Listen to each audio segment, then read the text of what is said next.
Hello mamas, Laura here, and today we are chatting about the benefits of yoga and meditation in pregnancy. Enjoy! Hey mama, I'm sending you wonderful pregnancy vibes. It's time for you to guide you through. Let's take some time for you. It's Pregnancy with Physio Laura. Hello mamas, and welcome back to the Pregnancy with Physio Laura podcast. Today we're kicking off with the fourth episode in this Yoga and Doula series, diving into the benefits of yoga and meditation in pregnancy. So this is episode 4 of a 5-part Yoga and Doula series with the beautiful doula and yoga and meditation teacher, Louise Maguire.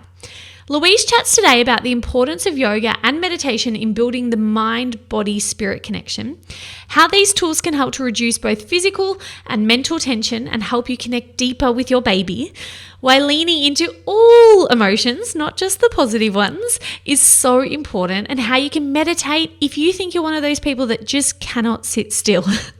And if you haven't already listened to the first 3 episodes in this series, make sure you go back and have a listen, because we do discuss the role of the doula through pregnancy, birth, and into the postpartum period. And we also chat about how fear can manifest itself in birth. So it is important to understand this first so you can truly see how yoga and meditation can then help you overcome this if necessary.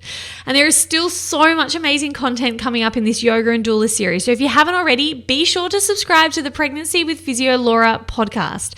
In the final episode of this Yoga and Doula series, we'll be chatting about how to practice more mindfulness during pregnancy and ways in which we can connect more with our babies in utero. We also have our bonus meditation exclusively available to members inside the Pregnancy Posse, where Louise talks us through a beautiful pregnancy meditation that you can use at any stage throughout your journey.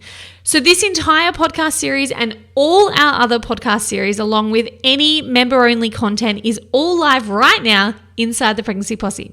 So if you'd love to access all the bonus content and listen to or watch this entire podcast series right now, rather than waiting for future episodes to come out, then please do go check out the Pregnancy Posse. I have taken my years of experience helping pregnant and postnatal women as a women's health physiotherapist and turned it into an easy to understand online program. So when you join the Pregnancy Posse, I will guide you week by week through your pregnancy with safe weekly exercise workouts tailored to your exact week of pregnancy. I also do a weekly Q&A session where I answer every single question from my beautiful members. And there is a beautiful community forum where members all support each other, and a huge resources library which has everything you need to help educate you on topics related to pregnancy, birth, and beyond. I would love to help you have a healthy, active, pain-free pregnancy. So just head over to thepregnancymposse.com to see what the Pregnancy Posse is all about and to trial it for 7 days. Now, let's get into episode 4 of our 5-part Yoga and Doula series. This is a great chat for all women who want to slow down, be more present, connect deeper with their baby, reduce fear and tension, and just generally chill out more. Enjoy! I imagine this is probably a silly question, but you would recommend every pregnant woman to participate in yoga and meditation if they could, wouldn't you? Absolutely. I think, what I love about yoga and meditation, it's such a holistic practice. And I just kind of really feel like it's the same kind of thing. If we can really work with the body and the mind connection and really keep we talk about prana, so that life force, that beautiful energy just flowing through the body, releasing the tension, because of course it's gonna, it's such a big time of change. There's gonna be anxieties, there's gonna be fears that come up, and that's okay. We're going to work to meditate on them and move them through our body, because if we don't, they just get stuck and they stay there. So that's where yoga comes in, and we really help to keep that activity going, to keep opening up the hips, the pelvis, release the tension, really, really, connect with your body, connect with your baby. I think the more often that you can really just feel how you're feeling in your body, you're really building that mind-body connection. And like I just said, that's going to go such a long way in your birth and even in your postpartum experience too.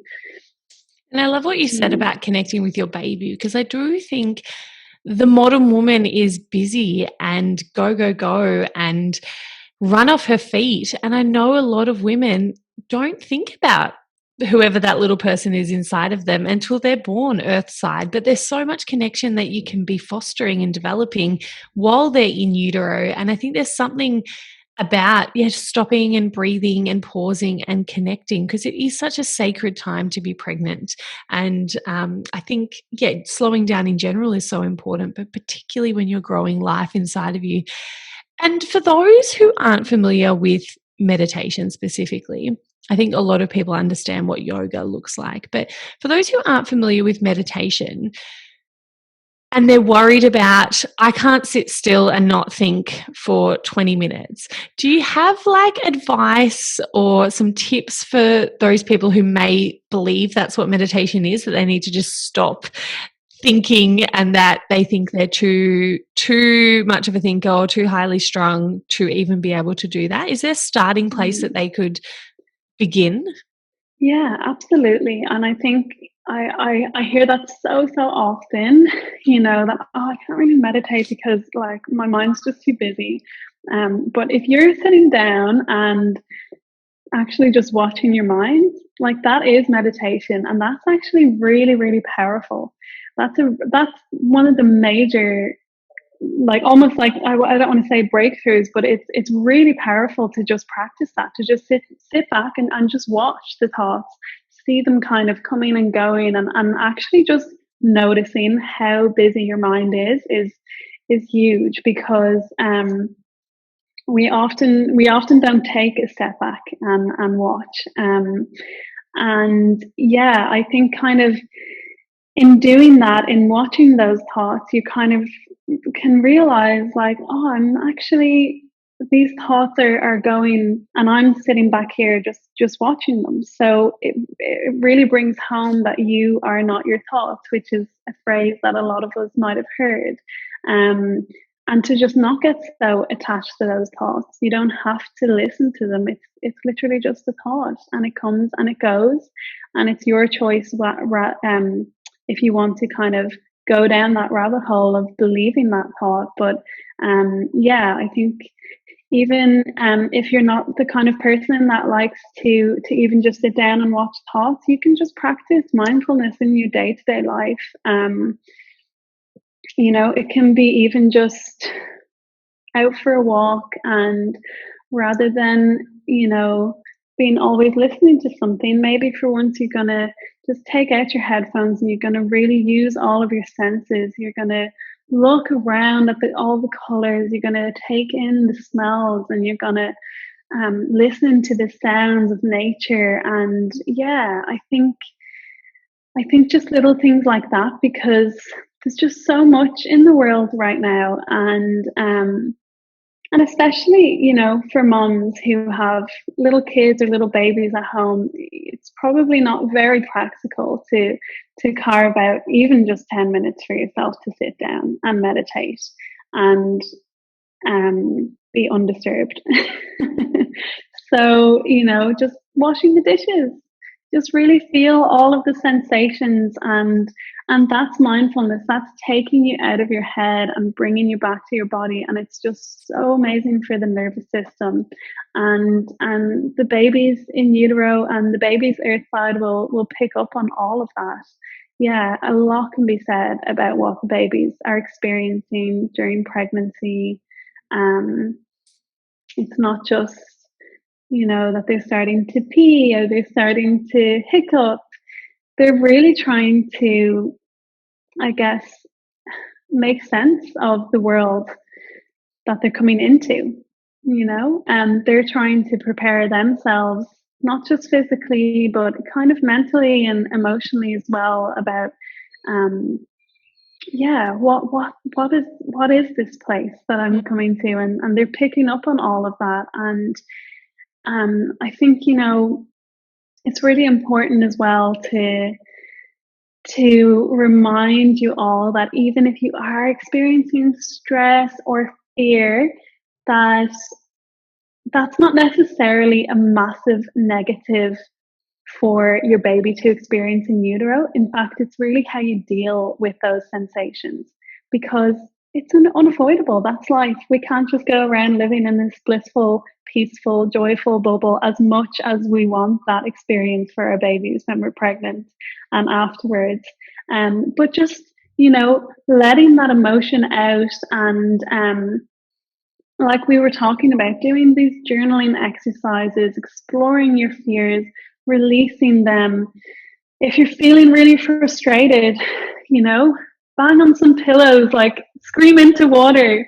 I'm actually doing like a mini course called Sacred Rage at the moment, 7 days of sacred rage, and it's crazy. Like we especially as women have been told that anger is bad and rage is bad and to just completely avoid it. But if you're holding all of that in, that's when your baby is going to pick that up. But if you're releasing these out, and just normalizing emotions, that's going to go a massive way for your baby's emotional and mental well-being. Yeah. I love that. And I feel like that's a great lead into motherhood, because your child has so many emotions, and you'll know, like I notice myself as a mother really feeling triggered when my children cry or have tantrums, and realizing that you need to hold space for them to be able to express those emotions, and it's okay to express those emotions. It has really then helped me understand how important it is to cry, to be angry, to have a really healthy mechanism to release that. Like, how good do you feel after a good cry? Like, you actually feel better, you feel lighter, you're so happy. That I never suppress crying anymore, unless of course I'm like in public, or I do have some boundaries. Okay, just letting it out. I mean, that's what the toddlers do. We should be allowed to do it as well. Yes, I agree. I think there's something really healthy about that. So I love that. So I'd be curious to know what tactics have you learned in this rage course that you're doing? Like, is there ways to channel that in like a really productive way? Yeah, so I have learned so much from this woman. She's also a doula, and I think she's on Instagram as Lotus Fire. And it's really just a challenge to express anger or rage for up to a minute every day for 7 days. So it's so interesting. And honestly, it's like you just said with the crying thing. I often find if I have just done this release, I just automatically afterwards feel really uplifted again. And also, I was chatting to someone a little while ago who was kind of reaching out saying, I'm feeling so low today, which there is so many days like that at the moment with this year that we have upon us, 2020. And if you look at the scale of emotions, anger, rage is quite a few steps above depression and sadness. So if you're kind of feeling that low energy, it can be really hard, because I think a lot of us try and reach up to these higher emotions, happiness, joy, peace. We want to just jump forward, but actually the quickest way through is to feel the other feelings that are in between. And banging out on a pillow, listening to some, like rage music, and the screaming into the water trick is actually really fun. And she's amazing. If you go onto her Instagram, you'll she actually has like a few videos with her toddler as well, where they're kind of like exploring this and like banging out on pillows and just kind of normalizing that anger is okay. This is a healthy way to release it, because if we don't release it in that way, it comes out in a different way, and that's when we start projecting it to others. It's so true. It's a really suppressed emotion in society. Like, it's a bad thing to be angry, isn't it? Or we should control our anger management. There's so many terms around it. Fascinating. I feel like I could go on a giant tangent there, but I'm going to bring it back to mindfulness and meditation. So you've given some really great tips for how to be mindful just in every day, like noticing sensory input, colors, feelings. The next step, I imagine, is to maybe do a little bit more of a formal practice. Where would someone start? Like, would you suggest just doing a breathing practice or maybe listening to a guided meditation. Obviously, you do amazing meditations as well. And I'm going to put all your links with these episodes so women can go and watch I believe you do it every Monday night. Is that right? Mm-hmm. Yeah. Every Monday at 7. Yeah. Where do you think is a good starting place for someone who wants to get into meditation? Yeah, I think my Mindfulness Monday sessions. I think it's really nice to have a little bit of both worlds nearly, maybe a few guided meditations and then a few where you're literally just setting a timer and going within, watching the thoughts, even if that's all you do, or even if it's just focusing on your breath, just even listening to your breath, counting your breath, feeling your breath. That's meditation, that's mindfulness. And it might sound like a really simple kind of basic thing to do that wouldn't make much of a difference, but try it once and notice how you feel afterwards. I guess everyone's so different where they want to start. If it does feel like a bit of a impossible feat nearly to just sit down and just be silent for 10 minutes, which it might be for some people, then I would start with those more mindfulness techniques, like we talked about, out in nature and exploring your senses. There's a lot of different resources. In my meditation talks on Instagram, I kind of usually explore a bit of a topic. I'll explain the background of it. Maybe for the first 5 minutes, and then we'll do a quick kind of 5-minute meditation. So I think it's quite an easy one for people to come on to and just kind of learn a little bit more. And then you can kind of, maybe if there's one thing that really resonated with you, say, oh, that's actually something I'd really like to do. And then that would be when you maybe would sit down and set your timer and just kind of notice what comes up for you when you think about that subject or explore this one thing. Yeah. And what do you find works for you personally? Do you have a set time of the day that you do a meditation, or do you just do it in bits and pieces, or whenever you feel like it? Yeah, I meditate every morning. Yeah. I am a bit of a morning person. I kind of always have. So if you're a morning person and you think that would be a nice time of day for you, then definitely go for it. Maybe even just kind of setting a bit of a goal. So if meditating for 5 minutes before you go to sleep seems like something that you could do, just making it a bit of a habit, I guess. That's what's probably worked best for me. I don't know when I started it actually. It's probably about like 2 years ago that I was like, I'm going to really start trying to meditate every day. And I just kind of stuck with it for quite a while, really, really got into it. And then I think going on holidays or whatever would disrupt my practice. And that is when I really realized just how much of a difference it was making. So it wasn't when I was actually doing the meditation as such. I did kind of enjoy it, but it was when I fell out of the habit that I noticed, oh my God, what is wrong with me? Why am I snapping at everyone? I feel so different. And, and then I was like, wow, it's been about 3 or 4 days since I meditated, and that would just bring me back. So, yeah, I just, it's at a point now where I kind of feel like it's even probably more important than, like, not more important, but just as much as a habit as like brushing my teeth. I don't really feel like my day is properly started off on the right foot if I don't get that practice in. How great that that's just become an ingrained part of your day. And I love that you shared, you don't necessarily get like a short-term hit after meditation, but sometimes it can be a long-term result that you don't even realize until you have the absence of it. And I noticed that for myself as well, that I when you have stimulus and then your response, and I feel like that window is so much longer.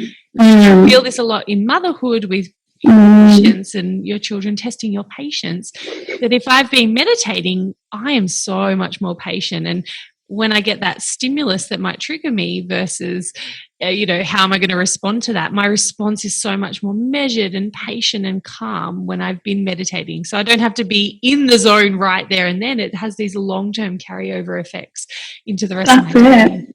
That's it, exactly. And that's kind of nearly that, like, watching your thought thing that you're probably practicing when you're meditating, and then it's so much easier to do in your day-to-day life when, let's say, you are triggered, and rather than just like you said, reacting, you're kind of like, oh, wait a minute, I'm about to scream. But if I could just take a moment and breathe, I can bring this down a notch and say it in maybe a less shouty tone of voice, for example. Yeah.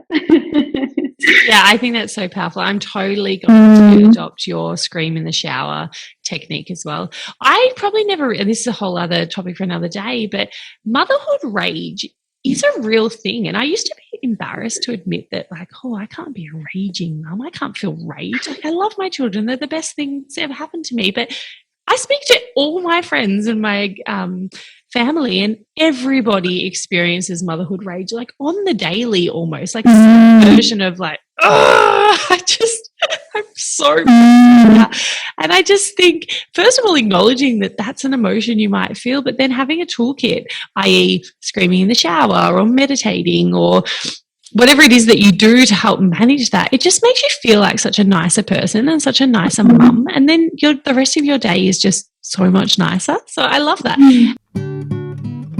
Hey mamas, Laura here. Do you just feel mega blissed out now after listening to that episode? I know I personally have experienced the benefits of yoga and meditation, and I cannot rave highly enough about these two practices. Now, I'm no guru, and I certainly don't practice them as part of my daily routine, but I do call on them when I need to. And I love how Louise really stripped meditation back for us. So it doesn't need to look like sitting still for 20 minutes. It can just be practicing some more mindfulness in the small moments throughout the day, tuning into your emotions, acknowledging your feelings and leaning into them and exploring them with curiosity rather than resisting them. It doesn't have to be hard. So I really hope you loved today's episode as much as I did, because I think these important skills really do apply to life in general and not just pregnancy and birth. And if you'd like to learn more from Louise, you can find her on Instagram at Louise_Maguire_. And I would always love to hear from you over on my socials at PhysioLaura, and let me know your favorite learnings from this episode and whether you practice yoga and meditation regularly, or maybe it's something that you now want to look into. In the last episode of this Yoga and Doula series, we'll be chatting with Louise about how to practice more mindfulness during pregnancy and ways in which we can connect more with our babies in utero.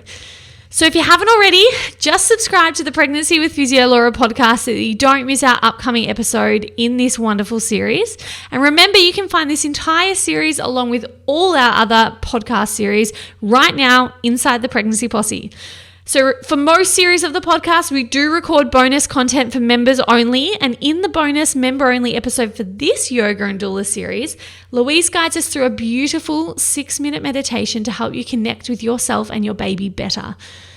Inside the Pregnancy Posse, you will also find weekly guided pregnancy exercise workouts, an extensive resources library on birth preparation, pelvic floor exercises, and managing pregnancy pains, plus a wonderful community forum and weekly Q&As with me. I would love to help you have a wonderful pregnancy, birth, and postnatal experience, so please visit thepregnancyposse.com if you want to see what the Pregnancy Posse is all about. I will catch you soon for the final episode, episode 5 in this 5-part Yoga and Doula series, where we'll be chatting about mindfulness in pregnancy and how we can connect deeper with our babies. Until then, mamas, sending you wonderful pregnancy vibes and enjoy the incredible journey that is pregnancy.